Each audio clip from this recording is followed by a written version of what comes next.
दूसरा क्लासिफिकेशन आता है व्यापारिक उद्यमिता। जिस उद्यमिता से व्यापारिक कार्यों अर्थात उत्पादन व सेवाओं के लेन देन का विकास एवं विस्तार होता है उसे व्यापारिक उद्यमिता कहते हैं। ऐसा उद्यमकर्ता सबसे पहले बाजार शोध करता है तथा संभाव्य बाजारों की खोज करता है।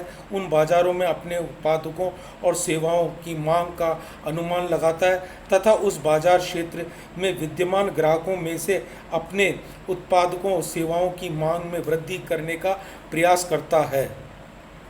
इतना ही नहीं, वह नए बाजार क्षेत्रों में अपने उत्पादों सेवाओं के विक्रय हेतु सभी आवश्यक प्रयास करता है। ऐसी उद्यमिता से न केवल देश के भीतर बल्कि अंतर्राष्ट्रीय बाजार में भी उत्पादों सेवाओं के लेन देन का विकास होता है। इसे ही विपणन उद्यमिता भी कहते हैं। तीसरा आता है सर्विस एंटरप्रेन्योरशिप। जिस उद्यमिता से सेवाएं क्रियाओं का विकास या विस्तार होता है उसे सेवा उद्यमिता कहते हैं। इस उद्यमिता के द्वारा सेवाओं के प्रत्यक्ष उत्पादन एवं वितरण के कार्यों का विकास एवं विस्तार होता है।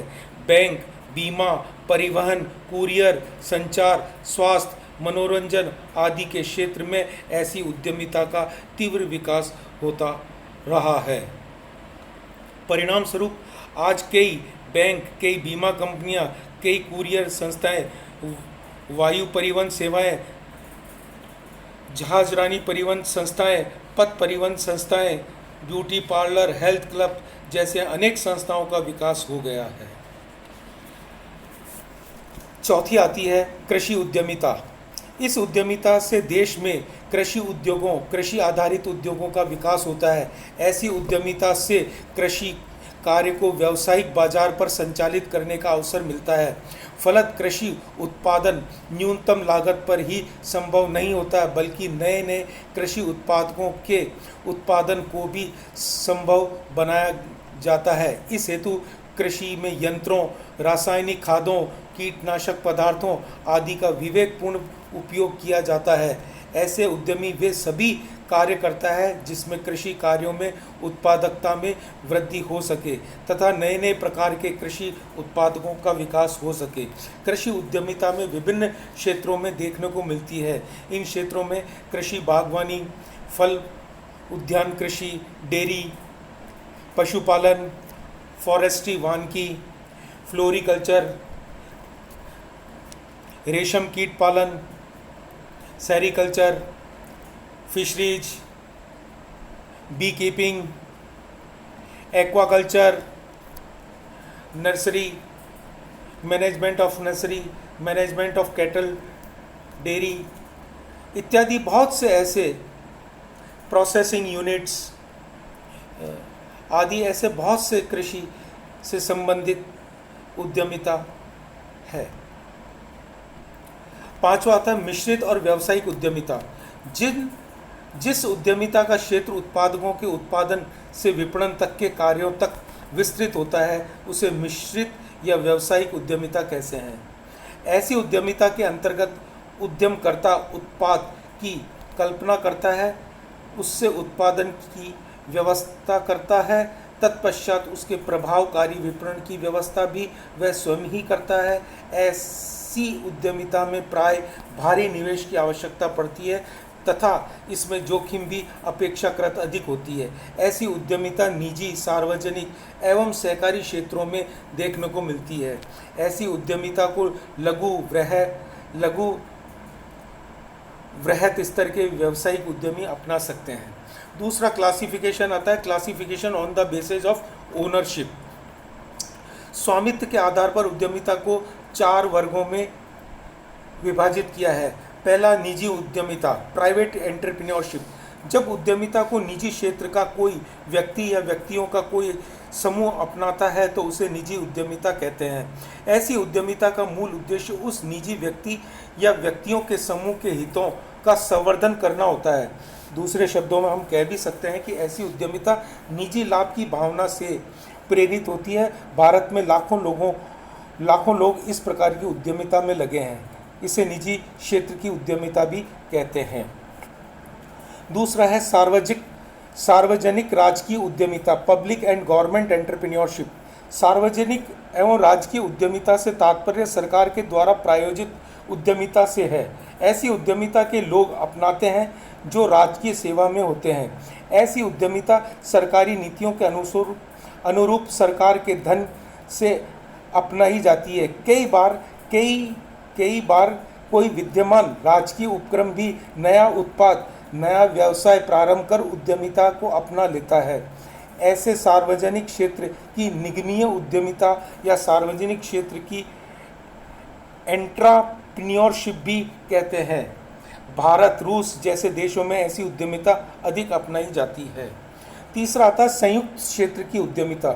जब सरकारी या सार्वजनिक क्षेत्र या निजी क्षेत्र के उद्यमी मिलकर उद्यमिता को अपनाते हैं तो उसे संयुक्त क्षेत्र की उद्यमिता कहते हैं। ऐसी उद्यमिता में निजी क्षेत्र के देशी या विदेशी दोनों ही सार्वजनिक क्षेत्र के साथ साझेदारी करते हैं तथा किसी नवीन सृजनात्मक कार्य को हाथ में लेते हैं। ऐसी उद्यमिता के लिए प्रत्येक क्षेत्र में उद्यमकर्ता के द्वारा निवेश की जाने वाली राशि सरकार के द्वारा निर्धारित की जाती है। वर्तमान में भारत सरकार ने संयुक्त क्षेत्र की उद्यमिता के लिए विशेष निवेश सीमा निर्धारित कर रखी है। चौथा आता है सहकारी उद्यमिता, कोऑपरेटिव एंटरप्रेन्योरशिप। सहकारी उद्यमिता वह है जो सहकारिता के क्षेत्र के अनुरूप अपनाई जाती है।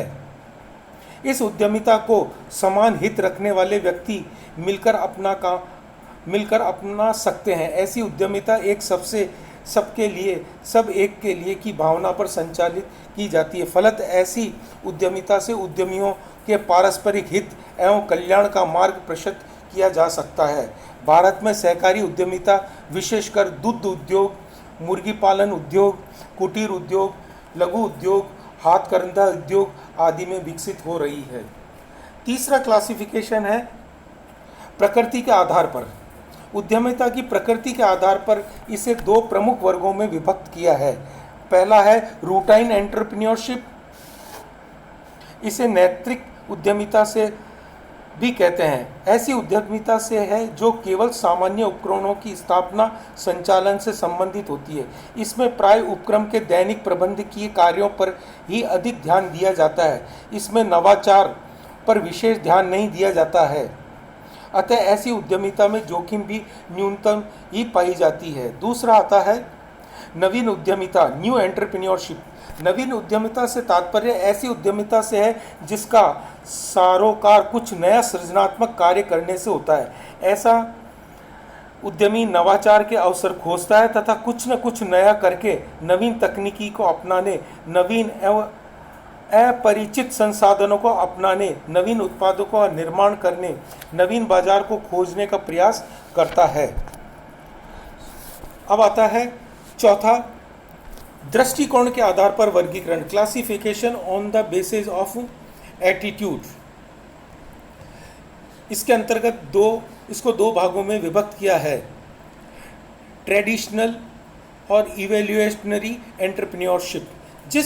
जिस उद्यमिता में परिवर्तन को स्वाभाविक रूप से सामान्य गति से अपनाया जाता है, जोखिम को न्यूनतम उठाया जाता है तथा नवाचार का प्रयास नहीं किया जाता है, उसे परंपरागत उद्यमिता कहते हैं। ऐसी उद्यमिता में परिवर्तन के अनुरूप शीघ्रातिशीघ्र परिवर्तन करने की लालसा नहीं होती है, बल्कि परिवर्तन को सामान्य रूप से धीरे धीरे अपनाया जाता है। फलत ऐसी उद्यमिता को क्रमागत विकासात्मक उद्यमिता भी कहते हैं। दूसरा आता है आधुनिक या क्रांतिकारी उद्यमिता।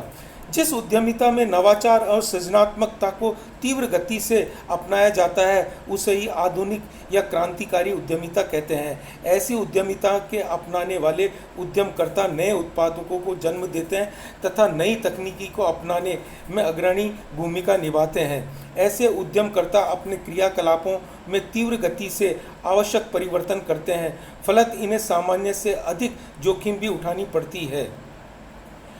अमेरिका, जापान तथा कई यूरोपीय देशों में ऐसी ही उद्यमिता का अधिक विकास हो रहा है।